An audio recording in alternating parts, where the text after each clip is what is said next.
10 things wrong with environmental thinking is kind of an effort really to remind us of the sort of progress that we've made in environmental thinking over the last, certainly over the last generation. And then move on a little bit to talk about kind of the manifesto part of it, which is what are the things that we need to be doing now, recognizing that some of the things that we've been bequeathed by the tradition of environmental thinking are maybe had set us on a wrong path. But I'm going to start by kind of introducing myself. I learned the rules of good kind of academic manners from Nietzsche, who in Ecce Homo, which is an incredible document. Nietzsche wrote this the year before he went irrevocably insane. But he, you know, it's his intellectual autobiography. He's giving us a summary of pretty much all that he's written. And he starts off by saying, you know, seeing that I'm about to confront, seeing that before long I must confront humanity with the most difficult demands ever made of it, it seems indispensable to say who I am. I'm not kind of inviting us all to re-evaluate all values or, you know, to declare the death of God. I'm doing something a little bit more modest.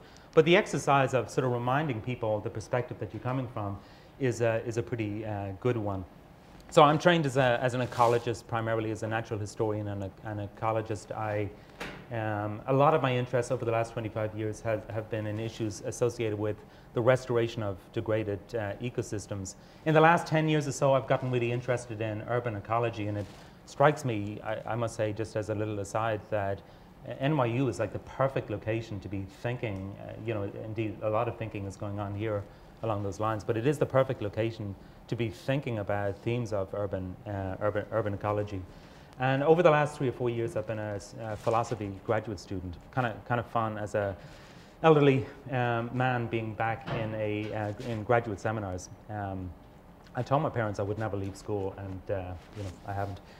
I'm going to start, if I may, with just a couple of kind of anecdotal bits and pieces of information, kind of reminding myself as well as you some of the ways in which I have been distracted by the way in which we've talked traditionally about environmental problems. You know, I grew up in Dublin, and I realized maybe, you know, many decades later that Dublin has a lot of really kind of interesting ecological systems, but most of us who were training in ecology at the time didn't even know the trees outside the building that we were studying in. We had no sense at all of the resources in this region.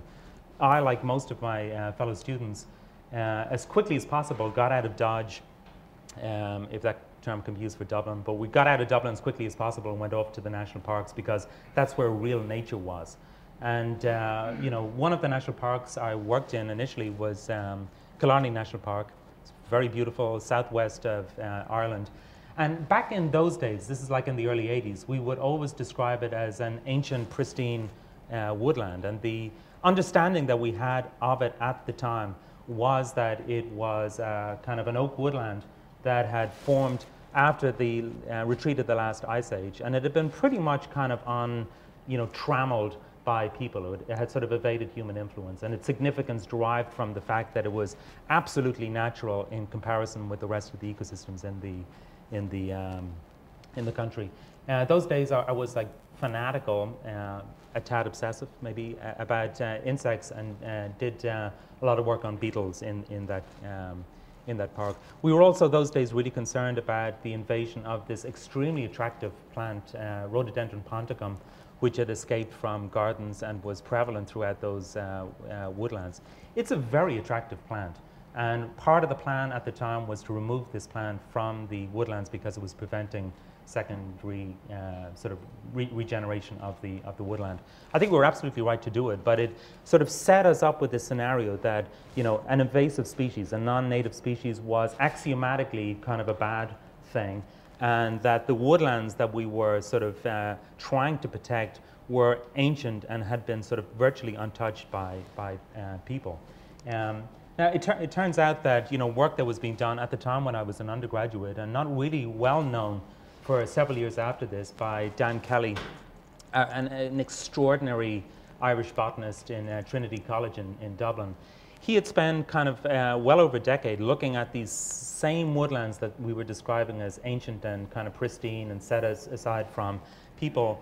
And he had shown pretty convincingly that the ecological history of the sites was quite different. In fact, there had been a lot of logging in those woodlands. There had been a lot of selective removal of timbers. Oaks at the time were not a highly attractive species. So the woodland that we were protecting, and rightly so, was very much kind of a human construct. This sort of notion of an ancient, pristine nature set aside from people was simply not kind of an ecologically faithful understanding of that system. A little bit after that, I moved up to Glenbeigh National Park, which is up in Donegal.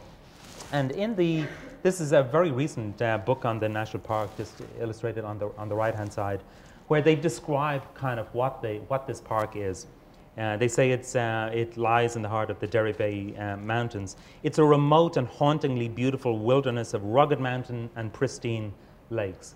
So we were, in the way in which we used to and still describe some of these systems in Ireland, we were definitely sort of tapping into kind of a body of literature that had developed primarily in the US, the literature of kind of wilderness, the notion of pristine, the notion of untrammeled. But this is where I did my master's work. And in fact, there's a little, one of these little ponds here is the place where I spend several nights collecting insects that emerge from the pond. And in that little pond, I found 2 species new to science, which as a 21-year-old or whatever, was absolutely the most exciting thing that had ever happened in my life. Found these new species. It was written up in the Irish Times in an editorial, which I figured, that sort of stuff is going to happen so often. I shouldn't even hold on to this. I shouldn't even clip it. And of course, that was the last time I ever got mentioned for kind of a scientific discovery in a newspaper. Just maybe a little lesson to you. Some of these things are worth hanging on to. If you kind of look a little bit more deeply into the history of this pristine, rugged, mountainous wilderness, I mean, it turns out that the park itself, the national park, was the property of a kind of landowner that ran it as a domain for a number of years. About a half a mile away from this pristine little lake is a big lodge that was the home of the former landowner. And the little pond, pristine pond that I collected these 2 insects new to science, in fact had been scooped out of the bog, using kind of sort of mechanically created,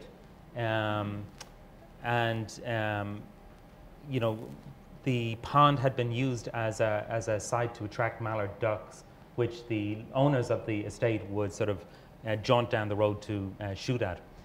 So here we had, to me, like a little bit later, it became interesting that this, excavated pond turns out to be the only place on the planet where these species are found. So at the very least, by the time I started thinking about these sort of things, I realized that, we were not really benefiting from some of the ways that we were sort of talking about the environment, that some of these ideas were a little suspicious. When I graduated from university, UCD, University College Dublin, we had this sort of system, a kind of an old British Isles system, where when you finished your final exams, in order to get your degree, the university would bring in kind of an external examiner who would sort of interview you and talk a little bit to you about your future. So we had like an eminent ecologist come into us just to give us our exit interview before we were unleashed to the world. And I told this external examiner that I wanted to be a tropical ecologist, and he told me, by the time you sort of graduate from a PhD program, there simply won't be any rainforests left to investigate. Now, he was empirically wrong. Rainforests are highly valuable conservation areas, but there's a lot of rainforest out there. In fact, tallgrass prairie and some of the systems that you find like in the Midwest are empirically much rarer habitats than tropical rainforests. So the one thing I think I was sort of picking up there was that we're very poor rhetoricians in the folks that are interested in environmental stuff. We've got very imprecise and misleading ways of talking about things. Finally, when I ended up in Chicago, and I took the job primarily because my beloved wanted a little permanence in her life, and I got offered a permanent position. At the time, I'd been working at the University of Georgia for 4 years, working in the tropics, getting as far away from everything as I possibly could. And I got offered this job in Chicago, and honestly, I had read The Jungle, Upton Sinclair's novel about, industrial strife in Chicago.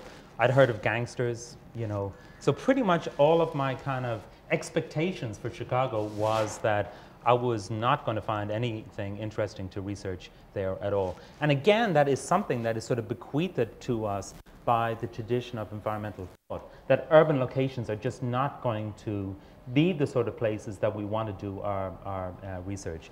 And in fact, over the last 10 years, I'm sort of a slow learner, but over the last 10 years, as I progressively reconfigured my research programming, towards thinking about the sustainability and the biodiversity conservation potentials of Chicago, that I got a sense that it's time for us to really revisit some of the ways that we've been thinking about the environment and do it in a very systematic way. Just a very quick reminder on manifestos.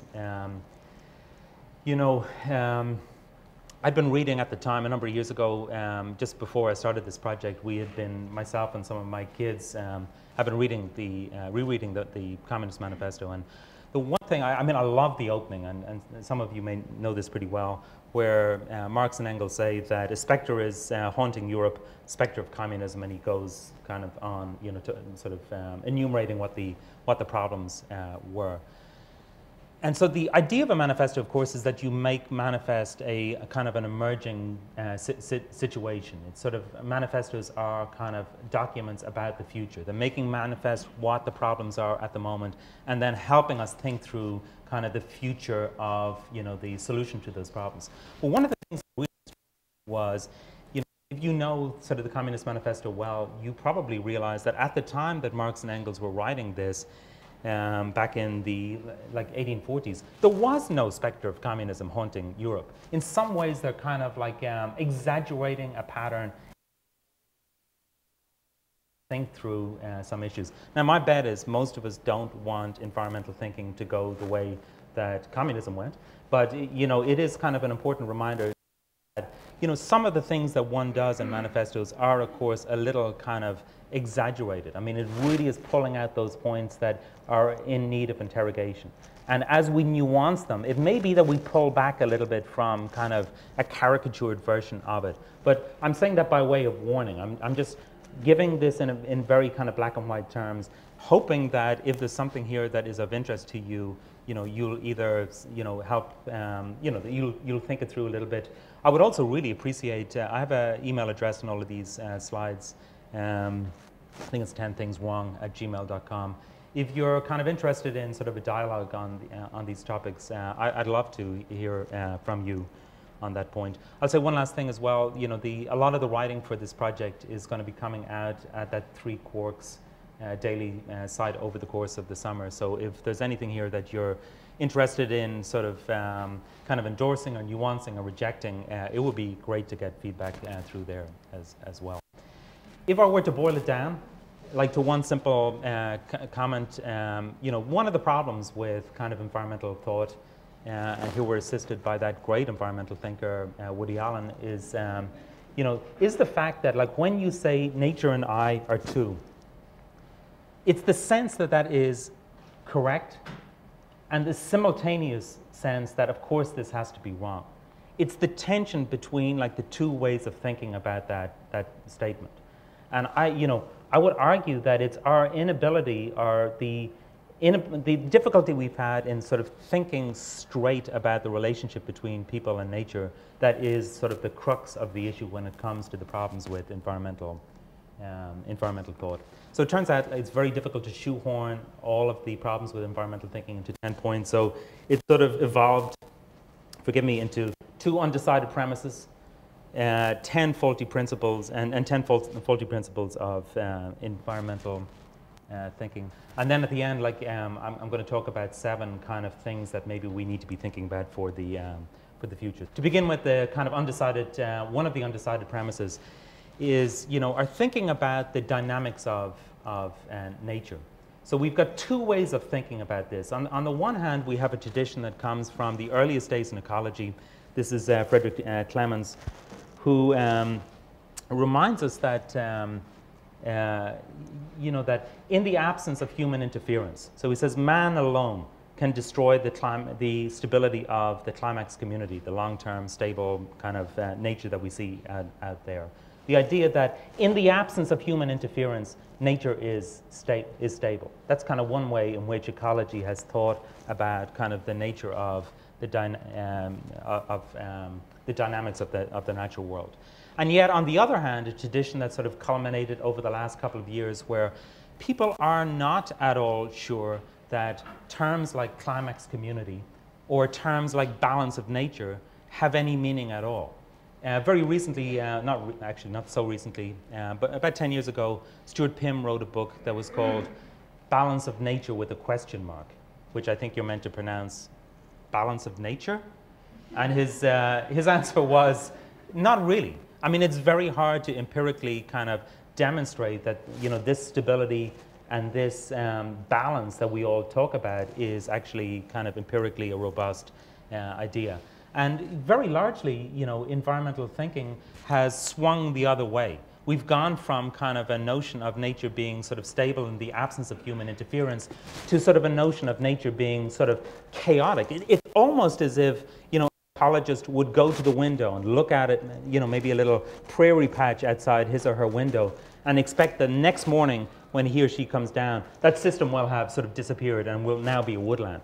And we know that that's kind of not true. So, that kind of tension between those 2 ways of thinking about nature's dynamics we're going to have to resolve.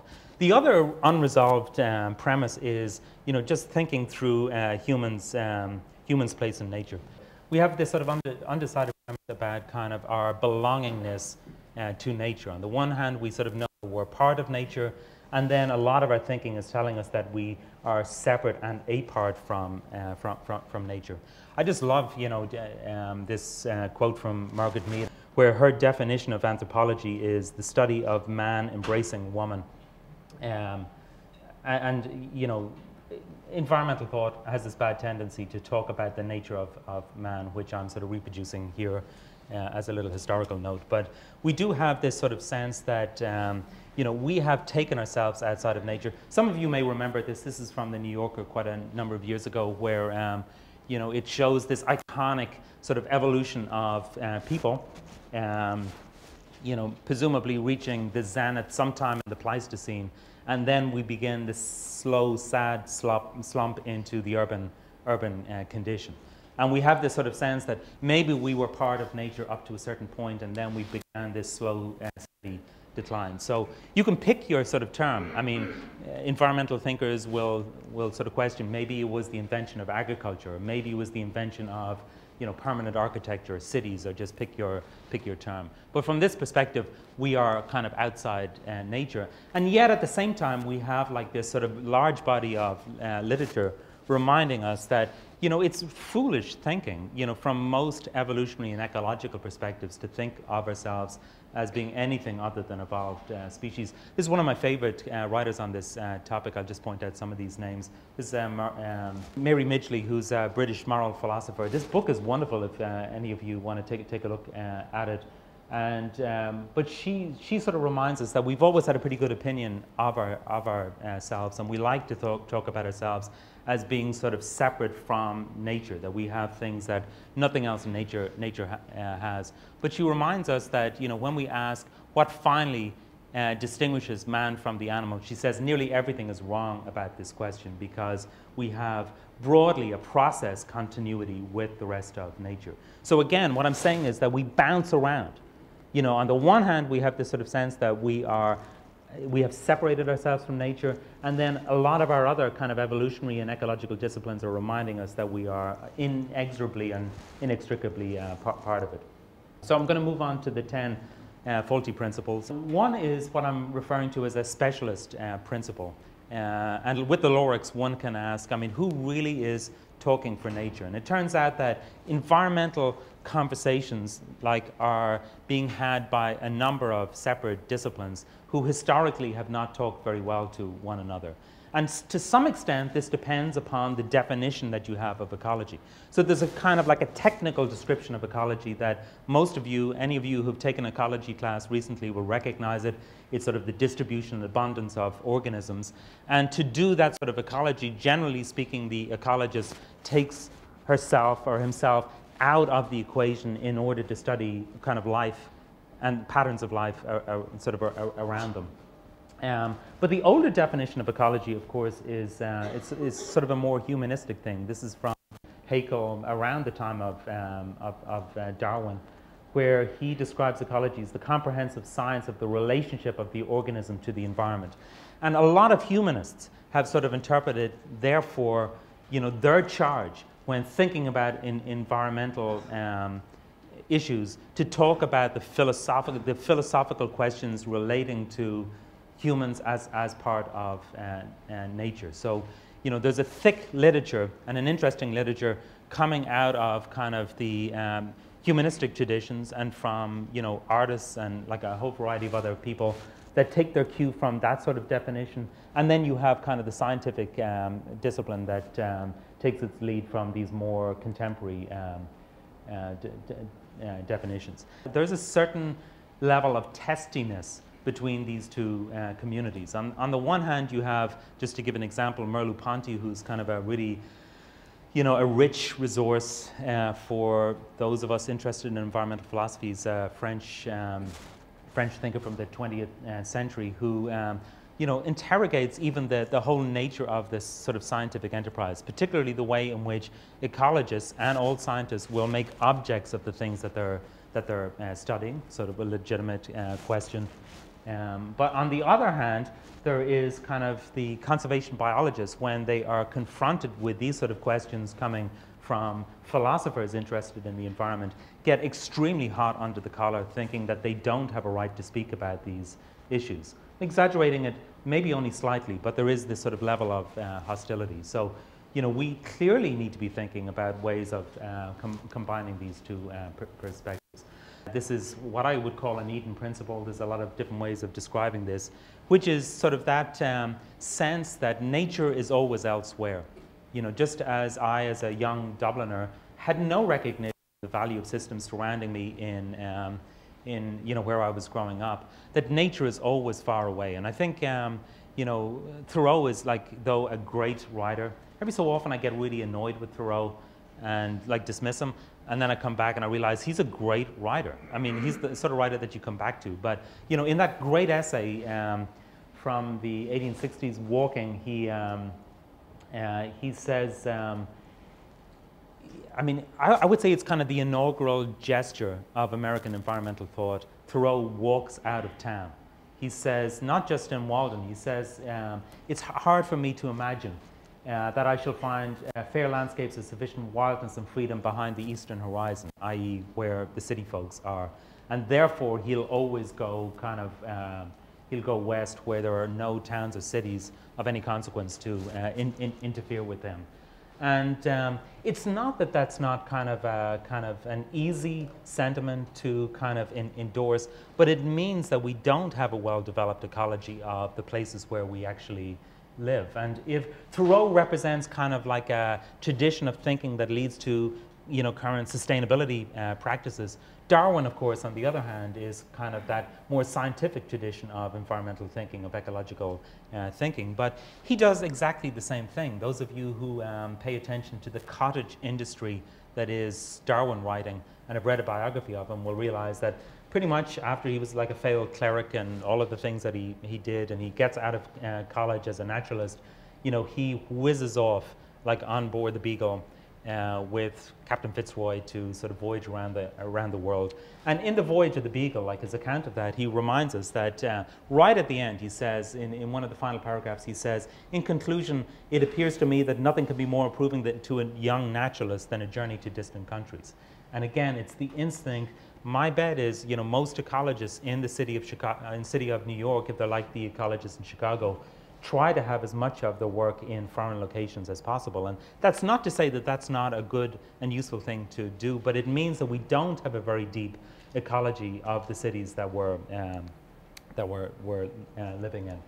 So if sort of the critique, though, of sort of this idea of sort of going to foreign places and particularly going to locations as far away from the habitat of people as possible is sort of part and parcel of kind of environmental thinking, it is worth kind of remembering that over the last 20 years or so, there's been so much good analysis coming from the social sciences and from historians reminding us that wilderness, which is kind of our legislative kind of capturing of this notion of pristine and far away, that it has been sort of fairly kind of well interrogated by people like William Cronin, who remind us, amongst other things, that in some ways it's a fiction, that our wilderness areas, when John Muir, for instance, waxes about the beauties of a little glade in the Sierras, he's probably not talking about a wilderness in the sense that we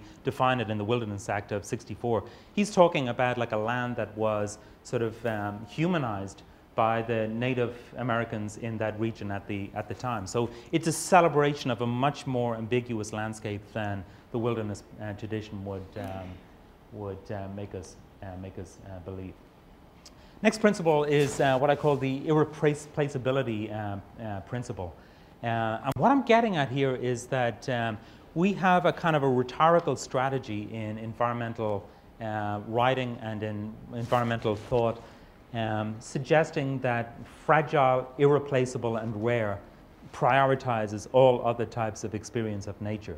Now, just let me underscore this, that for the purposes of conservation biology, if you're in the business of worrying about the conservation of biodiversity, you've got to be sort of concerned about those rare populations that are sort of in danger of disappearing from Earth forever. But the problem is that when this seeps into just the normal rhetorical strategies we have for thinking about the experiences of nature around us, it can be a distraction. So, one of my colleagues in Chicago loves telling the story of, being camping in Yellowstone and seeing kind of, local Chicagoans being extremely excited to see a starling. So starling, of course, is one of the commonest birds in all of our cities. They simply had not noticed it in, as a prevalent species in Chicago, because they were in this iconic space, that suddenly they're attentive to sort of the nature of an extraordinary experience. So it's not that like seeing a starling and observing that starling and sort of interacting with it are not precious experiences. It's just that they're invisible to us because of our concentration on rarity and irreplaceability and the like. This is another pretty obvious one. I think it's probably well known to a lot of us. What I would refer to as a Prometheus Principle. This is the idea that technology is always harmful. So when we talk about in our classes, for instance, a lot of us will ask folks to think about the significance of, their Blackberries or, Facebook or, our kind of, our overconsumption of technology. It sounds like a lot of us are, in environmental thinking, are concerned that technology is always kind of a negative influence. The more and more we invest in kind of a virtual world, the less the real world strikes us as being important. But the reality is, from a human evolutionary perspective, that we were born with an axe in our hand. The human animal, the modern sort of human animal, has always had technology as a supplement to what is provisioned, by the fleshy stuff that sort of the evolutionary processes bequeathed to us. So, technology is older than the modern human species. We were born with a tool in our hand. The question is probably much more, to paraphrase Lauren Isley, that great American anthropologist, who says, technology helps and hinders in a genuinely confusing ratio. So when we're thinking about kind of the future of technology, it's not enough to just assume that we have to drop out in our own Walden-esque experiences and that's going to solve the problem. Most of our solutions are going to be technical solutions, and it's kind of time for us to own up to that in a kind of a more mature way than maybe we have in the past. And there's plenty of evidence that we are doing a lot of that. You know, related to this is, you know, the principle of domestication. There's such a rich literature on finger wagging against agriculture. So agriculture, Jared Diamond, I think some of you will know this essay from a number of years ago, where he describes agriculture as the worst mistake in the history of the human race. You know, tell us what you really think. I mean, it's sort of like, so the idea here is that, you know, agriculture is axiomatically a bad thing, and as a consequence of agriculture, we started on this decline. Now, you know, it may be true in terms of some of the demographic patterns of humans, but we also know, you know, when we sort of look at the anthropological literature, you know, we're reminded almost instantly that pretty much every conversation that we have about the environment is predicated on the gifts of agriculture in terms of the relationship between agriculture and all of the accoutrements of civilization. You know, writing, the city itself are all kind of, you know, like afterthoughts of the agricultural revolution. So again, it's not simply to say that agriculture is automatically a good thing, but we need to be much more nuanced about it. I just love this Larson cartoon, and I like to pause on it, even though few people find it as funny as I do. It's, you know, so the cows are eating grass, and, you know, one realizes this and says, hey, wait a minute, this is grass. We've been eating grass. And of course, the joke from my perspective is, so have we. I mean, basically, our domestication project was the domestication of grass species, as, you know, wheat and corn and barley and oats and the like. So we've been eating grass. I told you, it's not, you're not finding it as funny as I do. Anyway, the other, you know, just for its sheer kind of viciousness, Paul Shepard's book, it's a wonderful book, but he's very acerbic. Nature and Madness and a whole variety of other 10,000 Years of Crisis is another one of his famous essays. He sort of takes up very much the same, like the same view where, you know, he reminds us that, you know, not only did we domesticate grass species, but we domesticated ourselves. And, you know, what Shepard sort of takes from this is the idea that we have essentially sort of taken the wildness out of ourselves to the point where we are ontogenetically stuck, he calls it, that we are essentially perpetual adolescents and infants. And so, you know, compared with pre-agricultural civilizations, you know, we are just not worth really considering. So if you want to just read like a bitter and acerbic literature, just read the literature on agriculture. Principle number 6, what I call the anti-Midas principle. I see that this has been used before, and I think by people who want to use it for the same reasons. The anti-Midas principle is the idea that everything that humans touch turn to the opposite of gold, which I guess is not good stuff. You know, so the idea is that like every kind of human kind of interaction with the world of nature, nature comes off the poorer. It sort of also then sort of feeds into a literature that suggests that even our kind of most beneficial strategies, I would say like restoration ecology or, you know, any of the things that we do for sustainability are automatically going to be tainted by the fact that we are kind of, when we interact with the natural world, we're creating artifacts, and those artifacts are always going to be of lesser value than the kind of original nature that would have been there in the first place. And that's a values discussion, but you know, it's certainly something that feeds our kind of worst suspicions about you know, our optimism for the future. We simply can't be overly optimistic. There's a principle of decline, which is maybe not the best title, but just a reminder, I sort of mentioned this right at the beginning, that environmental thinkers have always hated cities, or at least until very recently. This is Murray Bookchin, great writer about the city, the limits of the city. from the 1970s. I'm just going to read one sentence of this, but again, it's so kind of bitterly acerbic. I think it's worth reading and chuckling over maybe. He says, industries have been migrating steadily from the larger cities, leaving behind a Lazarus stratum of the urban population that exists partly on the dole, partly on crime, partly on the sick fat of the city. And that's pretty much characterized the way in which environmental thinkers, until I would say the last 15 years or so, have been thinking about the city, not as places where we might be able to do environmentally useful, sustainable things, but rather as somewhere where we are going to be sort of enslaved and kind of impoverished by.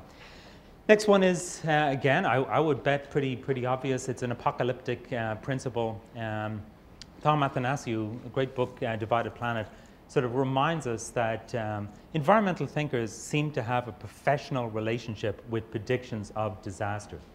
So we have, like, over a period of 20 or 30 years, been constantly predicting, bombs and explosions, population bomb, population explosion. We're about to fall off kind of the edge of a big cliff, and just hold your breath. If you think about the limits to growth and some of the more recent versions of that sort of thinking, the disaster is always just about to occur, and regrettably or not, it doesn't seem to necessarily fall out that way.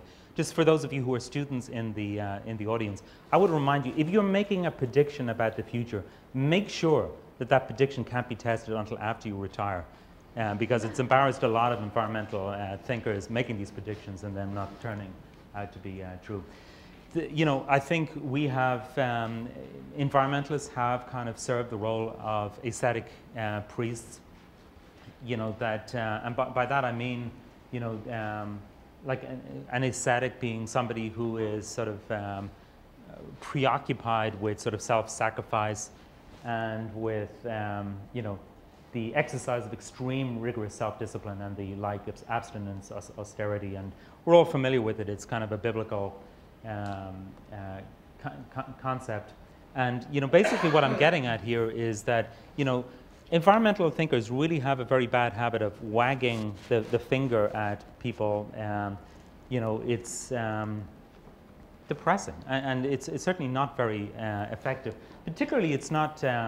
It translates into, otherwise extremely kind of interesting thinkers, asking us to do things that probably don't seem, extremely wise to all of us. Arnie Ness, who's a deep ecologist, like the founder of Deep Ecology, really intriguing, great writer, mountaineer, really cool guy.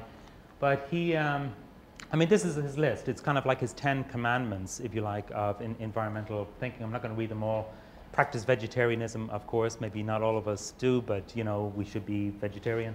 And there's some weird sort of consequences. He's saying where there's a conflict between the interests of dogs and cats and other pet animals and wild species, protect the wild creatures. So again, it's kind of like a certain type of privileging that may, in the end of the day, be kind of correct. It may be that we endorse these sort of things, but it requires much more inspection than we typically give. Again, back to little Nietzsche. Nietzsche, in the third essay of the Genealogy of Morals, which is a really recommended read for environmental thinkers, what Nietzsche is talking about is the role of philosophers as ascetic priests. And one of the things that he's sort of saying there as a philosopher is that just in the way that I'm claiming about environmentalists, he's saying that philosophers have also, behaved in this very ascetic manner, and it allows them to sort of wag the finger at, the community around them. But he does say, and I'm just throwing this out here for what it's worth, he makes the claim that it is not the business of healthy people to be dealing with, the problems of the sick. It's typical harsh Nietzschean kind of sort of terminology and attitudes. But he's saying that one of the positive roles of the ascetic priest is that, he or she is as sick as the people that he is or she is ministering to. So for instance, when it comes to environmental thinkers, we are all very familiar with those ascetic environmental priests that are telling us to reduce our footprint and telling us, to be really reducing the amount of petroleum that we use and the like, and yet they're flying around the world, as indeed I do, to conferences about reducing footprint. So on the one hand, we are, most folks who are sort of talking about environmental strategies share the same set of problems, in terms of their environmental behaviors as everyone else. And so it's probably not a bad idea that, environmentalists, as they think through their own life strategies, kind of in the way that Thoreau did quite a long time ago, that they think about like what it is that they can tolerate themselves. How can they be kind of life-affirming as well as sort of solving some of these problems. It does translate into odd things. This is me and my Buddha head, who comes down to, and once a year I take Buddha down to the Lake Michigan. And one of the things I'm getting at here is that one of the problems with kind of environmental kind of priestliness is that we one of the problems is that if you think it's always a matter just of having more self-restraint or having finding ways of cutting out things to do, one of the things that translates as is the feeling that if you just try a little harder, if you sort of exercise more restraint, if we're better people, if we have more purity of heart, that ultimately that's what's going to solve our problems. And it may not be that simple. It may be that we need to think about lawmaking, policy making, and it's not just being kind of a good soul. That's simply not going to solve our problem. Principle number 10, Gloom Cells. Very close to the apocalyptic principle, but it's sort of this idea that, most of what we are sort of tempted to read in environmental storytelling is kind of the horrible things that are going on. We don't talk very much about the hopeful or optimistic projects. We talk about the disasters. This I just love, from last year in the Hindu when I was in India. It turns out that, and I guess it's just a fun story, but owls are having real problems in India because parents who are watching Harry Potter are taking wild owls and they're sort of giving them to their kids as Christmas presents or gifts, and of course they keel over and they die. Terrible story, but it's kind of it's one of the things maybe that we like to read. So I'm going to wind up. The last line of this should be kind of the 7 turns. These are kind of really part of the manifesto document itself. What are the things that maybe we can be thinking about doing for the future? First is what I'm sort of calling like environmental Copernican turn, taken from Immanuel Kant, who resolved a lot of very difficult philosophical problems by reversing the way in which the question is asked. He puts sort of humans at the center of kind of the human subject at the center of trying to understand questions, trying to understand issues about how we can say things that are objectively true about the world around us. I can say more about that if anyone is interested. But what I'm getting at here is that, we should remember that we are part of the picture. That doesn't mean that the only things we have to be interested in are the delivery of ecosystem services to people. I'm saying, like, even when we're interested in discharging our ethical responsibilities to the rest of the world through biodiversity conservation, we still have to remember that it's us that are kind of posing the questions, and it's us that are thinking about our ethical responsibilities towards the world. We can't ablate ourselves from the problem thinking that, that we are sort of outsiders and that our kind of values and perspectives are not part of what we're doing. Second is, like, we have to be more satisfied with ambiguous ways of thinking and viewing the world. This is back to that landscape up in Glenbeigh, and I'd already pointed out that this was a little man-made duck pond, but pretty much all of the landscape around here, which is Mountain Blankenburg, it's a rare vegetation type in Europe. But our understanding of that now is that a lot of that was created at the, during the Iron Age in the British Isles, where some of the original inhabitants of those countries cleared the woodlands. And after the woodlands were cleared, blanket bog, was the vegetation that succeeded. Trees didn't grow back. It was this system instead.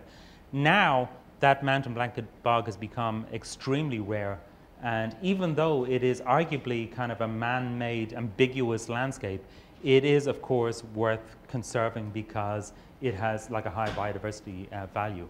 If you had this notion that the only nature that we should be concerned about is wilderness, or if it's kind of pristine nature, you probably, once you discover this, you would turn away from this landscape, and I think that that would be a mistake. We're probably going to have to take a cyborgian turn, meaning that we're going to have to get sort of used to the ideas of being kind of being both sort of partly artificial and partly nature. I mean, those of us who have fillings in our head or who are wearing spectacles to augment our sight sort of must recognize that we are sort of now at that point where the whole meaning of humans is sort of changing pretty rapidly. And there's again, it's maybe an invitation here.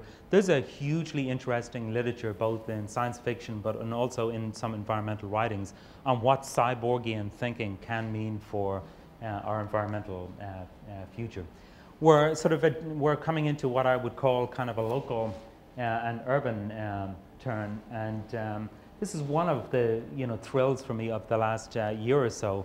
Was a few lines down from that sentence that I read earlier, where Darwin is telling us that we have got to get out of town to study nature. He says, on the other hand, as the traveller stays but a short time in each place, his descriptions must generally consist of mere sketches. Hence arises, as I have found to my cost, a constant tendency to fill up the wide gaps of knowledge by inaccurate and superficial hypotheses. So my bet is he wouldn't sort of regard the discovery of natural selection as a mechanism of evolution one of those superficial hypotheses. But I would sort of remind you, if you have not read your Darwin from beginning to end, in the 1870s, he writes this book on earthworms, which in my field, like in soil ecology, is like an absolute paradigm-shifting book. But all of the work that was done for that book was done in his backyard, and I think that that's kind of interesting. We're probably, terms like resilience and evolution or stable states, alternative stable states are probably going to become much more part of our language. This is an attempt that I'm not going to talk about very much, but an attempt to resolve kind of that kind of disputed premises about the dynamics of nature. People who write about resilience and about stable states, recognize that the world, when you look out your window, is not going to change at a very rapid rate. The prairie is going to be there when you come down in the morning. But at the same time, we do get these sort of moments of sort of rapid revolutionary change that can determine the sort of future of an ecosystem. We're probably entering sort of into a phase of restoration. I mean, restoration is kind of that conservation strategy where instead of just putting like a fence around a system and hoping that everything is okay, that we go into systems that we know have been degraded. And contrary to the anti-Midas touch, our involvement, our direct engagement with that land, produces something of enormous value for conservation and for our relationship with the natural world. We're entering into sort of an embodied turn. I would say that the body, which was forgotten by ecologists who used in the old days do natural history, where their body walking through space was really kind of important to the creation of knowledge. A lot of ecology has sort of ignored the fact that we are humans with bodies, but the body has become sort of a central issue again. I'm just going to read this because I think it was pretty funny. Like, one of the first research jobs that I had was kind of looking at the literature on chironomid biology. These are small kind of non-biting midges. And I came across this kind of paper where the author was almost embarrassed to tell the story, but he had been out in the Arctic collecting these insects. And he got, as the night wore on, he was getting really cold, so he took out his little whiskey bottle. And he started to, have a nip, and he started to sing what he described as old Norwegian folk tunes.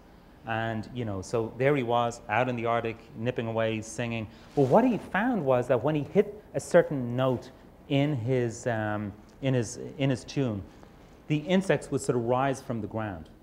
And then when he stopped singing, they would fall to the ground again. And after a period of time, what he sort of realized was happening was when his voice reached this pitch, it was mimicking the sound of the female fly. So the insects, the male flies, swarmed around him in response to kind of his embodied kind of exercise of engagement with the world. And so when he was writing this paper, very rare for an ecologist, he had to report what his body was doing. And I think there's going to be a lot more ecology where we recapture that sort of natural history tradition where these things are important. I would say, just as kind of a last thought here, it's easy, like when you're sort of trying to rethink a strategy for environmental thought, to assume that eventually everything is going to be acceptable. And so just as a little thought exercise, like a while ago, in fact, watching my kids play PlayStation, one of my kids was literally in his bedroom for a weekend. I think I gave him a couple of Pepsis, and he sat in the bedroom kind of, I didn't need to feed him, he was just doing his thing. And it sort of struck me that this is the most kind of sustainable man on the planet. Tiny little physical footprint and very few resource requirements. But of course, I mean, it's easy to say that maybe we should be thinking about these odd strategies of immobility, for instance, that maybe if we just anchored ourselves to one spot, we would be more sustainable. The reality, of course, when you start looking at the PlayStation, and the environmental cost of putting it together and disposing it, it's not quite that simple. But I'm sort of ending with this just as sort of a cautionary note that as we rethink ecology, we should not be sort of mistaking real strategies, or sort of really sort of mistaken strategies for prospects for the future. Kind of a cautionary note. So a lot of people have helped me over the years in sort of thinking about the environment. I just want to very quickly thank my family, including my two PlayStation devotees, all of my sort of friends and colleagues at the Institute who've been helping me think through this stuff. I now have professors to thank, all of my philosophy professors who have been extremely kind of hospitable to somebody that I didn't think that they would be, and all of the students that work with me. So thanks a lot for your attention. I appreciate it.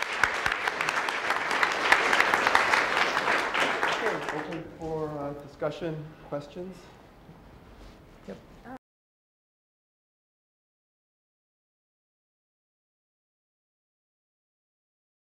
I'm not a vegetarian. I mean, I actually think it's pretty, I think kind of as a philosophical strategy, maybe nobody will like this, but as a philosophical strategy, I think we need to be engaged in the food web.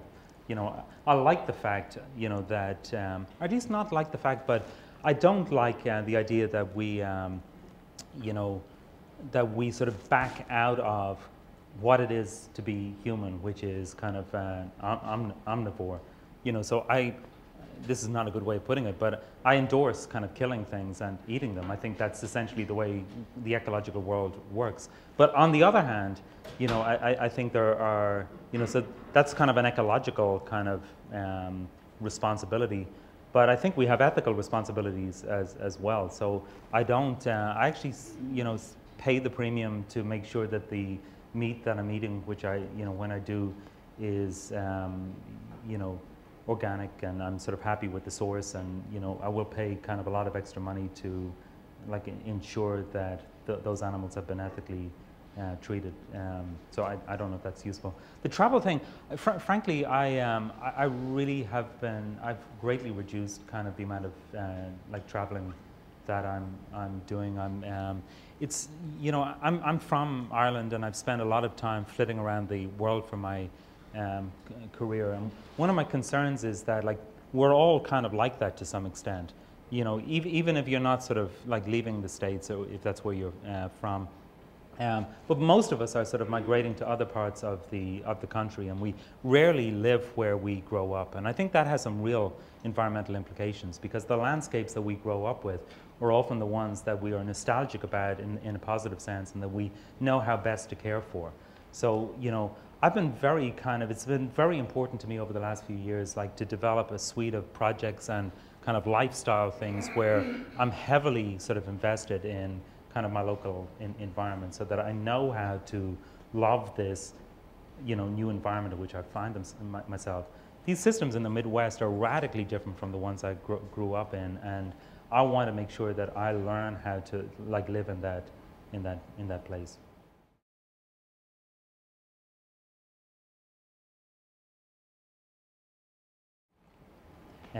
Peak oil, I think, is, if it hasn't happened, it's about to happen. That's that. But as far as I know, we've either reached it or, we're about to.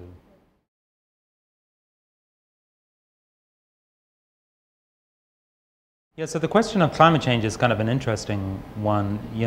On the one hand, it's sort of, as you're suggesting, it sort of invites us to think about, what sort of a natural balance would mean. So if we're talking about, the amount of CO2 in the atmosphere going up to the point where we have a new kind of climatic system. I think on the one hand, you could say, that is kind of just a kind of a new stable state for the planet.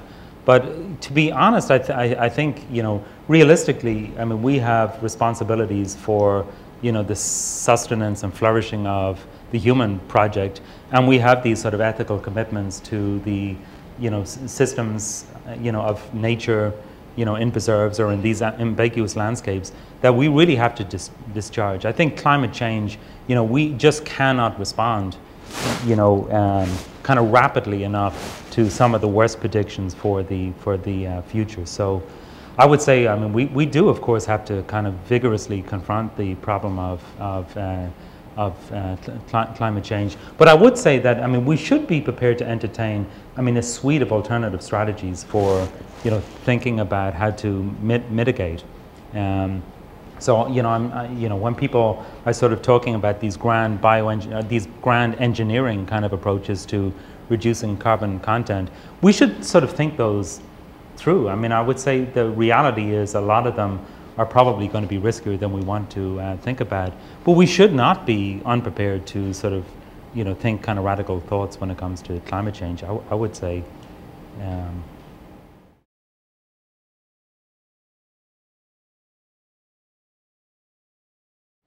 Pretty much like all of the models that we have, even for understanding human cultural change, are predicated on the idea that when population changes, it changes the nature of our relationship with the world around us. So we've, I think it is certainly true. I think that, certainly the trajectories of the past, if we were still at the growth rates that we were at in the late, 60s, early 70s, it would be, we would be overwhelmed at this point. Pretty much after people started concerning themselves about, population bombs and population explosions. And maybe some of you won't remember this literature well, but at the time when people were really concerned about population, they were making sort of public policy suggestions that most of us would find embarrassing now. So, when people would say, it's time to triage. India, we're not going to be able to help India. We have to start cutting off aid to countries that are not dealing with their population problem. I think there was some really dangerous thinking going on there, particularly when we know that, India, which, I visit with students, regularly enough. There has been a transformation in India that nobody was predicting, and their population numbers the growth rates have come down, and it looks like they will, stabilize at some point, and we know that that's true kind of on a global scale. But all of this is not to sort of undermine the fact that, population remains kind of a real issue, and us thinking through, issues of carrying capacity. I know people don't love that term, but thinking through kind of, how we can sustainably resource populations of the future in a way, that where we're also simultaneously ensuring that the demographic transition that we've seen in some parts of the world is, translated and transferred to other parts of the world, but not doing it in a way that is offensive to what it is to be a human. So there's a huge amount of things that we could talk about there, but I think population in some ways kind of illustrates some of the dangers, of the thinking of the environmental thinking that we've received immediately kind of, assuming that the worst is going to happen, and then bringing out kind of our worst instincts in terms of the way we respond to it.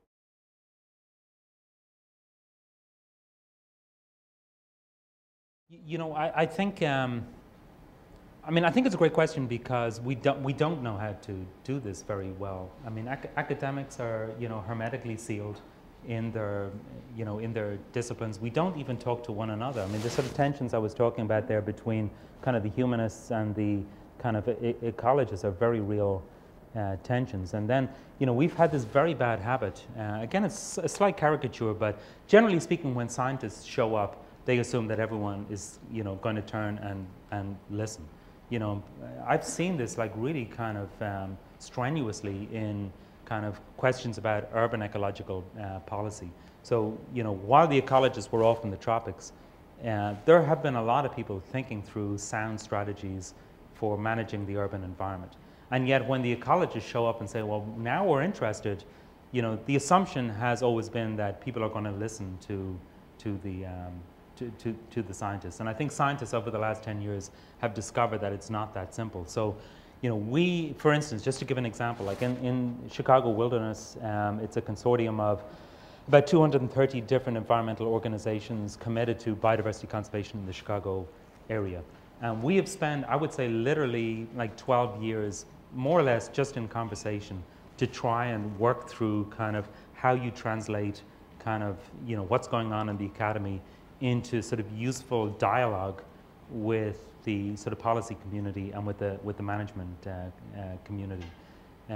So the problem of translation, I mean, essentially seems to require like an awful lot of face time between people, so that the policymakers really know where the scientists are coming from, and the scientists really get a good sense of what the objectives and even what the career structure is for people in policy. The way our disciplines operate are so radically different that we find it very difficult to understand like what each other want out of a dialogue. But it's only taken us a decade, and I think now we have like some really good programs. That's a good chunk of my professional life, spent in meetings. But I don't regret it, because I think we are seeing some of the implications. I mean, things that we're talking about are now delivered in a way that I think are useful for policymakers. So I'll just say one more thing about this. Like, one of the key partners in the Chicago Wilderness Coalition is the Mayor's Office and the Department of the Environment in Chicago. And having those guys and gals on board in conversations with the academics, at the point where we now have some level of mutual trust developed over a long period of dialogue, translates into important things for us.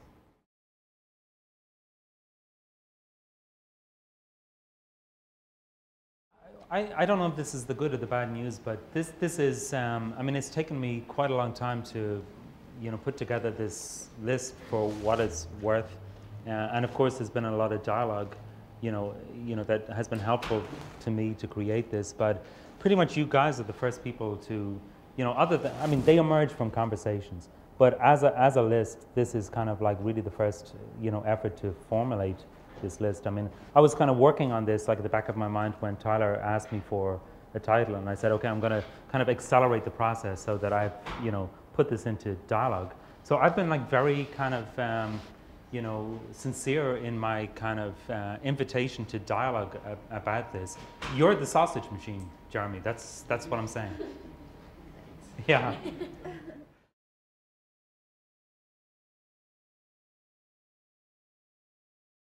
I would just like respond very quickly and say, first of all, it's kind of a little lame, perhaps, that of course, like, I'm a very strenuous believer and advocate for, most of our preservation strategies. I know that there's a literature out there, where people play with the idea that ultimately we're going to cultivate the entire world, and then maybe even other worlds that, there's this sort of growing literature on terraforming, which seems to be ultimately about, solutions off the planet. And so that kind of thinking would sort of maybe invite us to think about ultimately we will have utterly transformed all of this Earth, and we'll be moving on to other Earths. But, you know, and I'm prepared to kind of, I find that literature interesting, but the reality is, you know, I think there are, you know, none of this is to say that we should not be preserving those wilderness areas and those national parks and those iconic landscapes that, you know, we have managed to hold on to it. But the other part of your question, which is also really, I think, a cool one, is that, you know, in the event of those systems being disrupted, what should we do in response, you know, to that disruption or to the degradation of those environments? And I would say, maybe kind of in the spirit of your question, I mean, restoration technologies, I mean, I think that's the way we can talk about them, you know, are technologies that are being implemented just as much in wilderness areas, in our, you know, traditional preserve areas, as they are, you know, in a degraded brownfield in Chicago. That we use kind of a whole suite of you know, technological approaches to rehabilitating nature. And I would say that we should be using them kind of in wilderness areas just as much as we should be doing them in, you know, a blighted brownfield in Chicago. I think we need to be doing all of those things.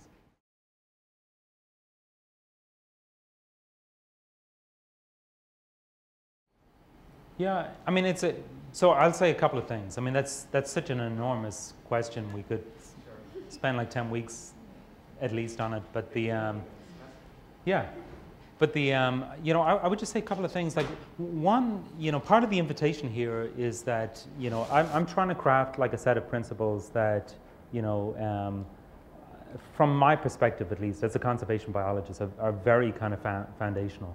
And then hoping to capture in those principles things that can be translated into kind of more local sets of principles. So, you know, for instance, I would say, like, unpacking sort of questions about, you know, what it is to be human. You know, what is part of, you know, the nature of the human animal. You know, from my perspective at least, you know, issues of equality are absolutely at the core of what it is to be human. I think our ethical systems and our responses to others are not kind of add-ons to our biology, if you like. And I'm not saying that they're easily understood or they're not easily reduced to kind of just, you know, an evolutionary suite of strategies. But I think, like, part of what we have to do here is, like, get a real sense of what it is to be human, including these things, you know, I think fall out. Environmental justice falls out from an adequate definition of what it is to be human. And of course, the history of environmentalism has not been very, you know, attentive. You know, it almost mirrors the way we've not been attentive to cities. We've not been very attentive to, you know. I think it goes with that. Yeah, yeah, I like that.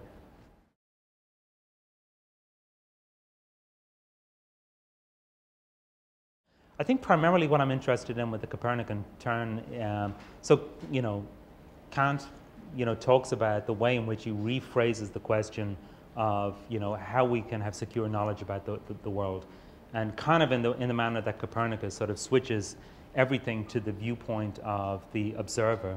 You know, what is the role of the observer in, you know, relative to the system that, you know, he or she is examining. Kant does the same thing in philosophy by reminding us that there are kind of attributes of the mind that are what he calls a priori.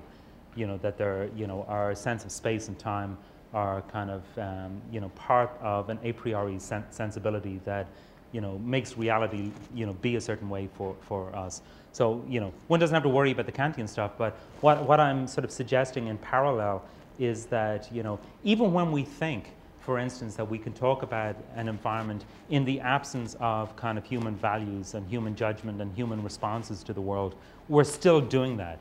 You know, in a lot of environmental thinking, we pretend that sort of human values and ethics and are sort of set to one side, and then we can think about the needs of nature as if human needs and subjectivity is not important. And just to give an example, I mean, when we sort of talk about, you know, should we be sort of restoring nature for the sake of nature, people will remind you that, oh, you know, even when we restore for the sake of nature, it's a selfish human thing kind of at play there.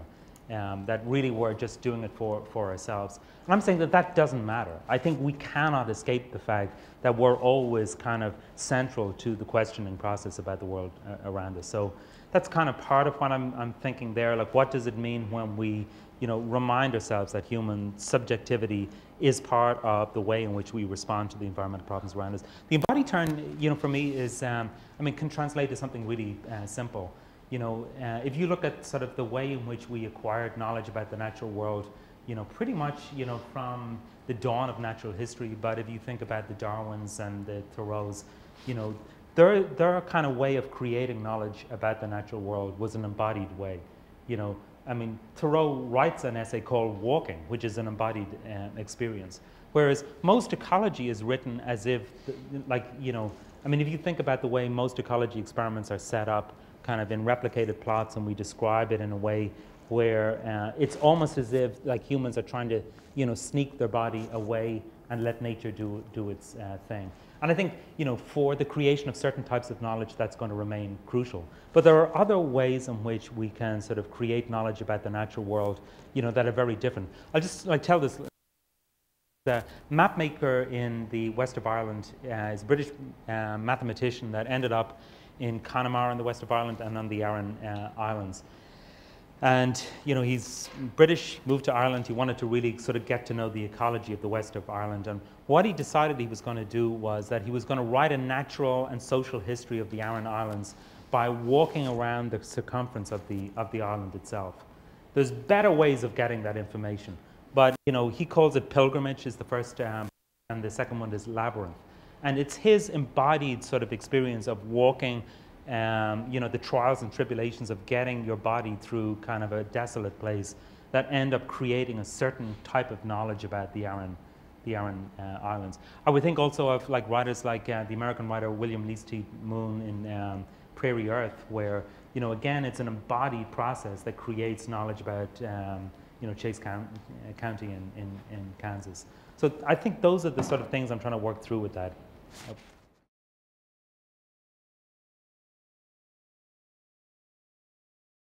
I would sort of remind us that, the universe is still a kind of a youngish universe. A lot of the predictions are that it's going to go on for quite some time.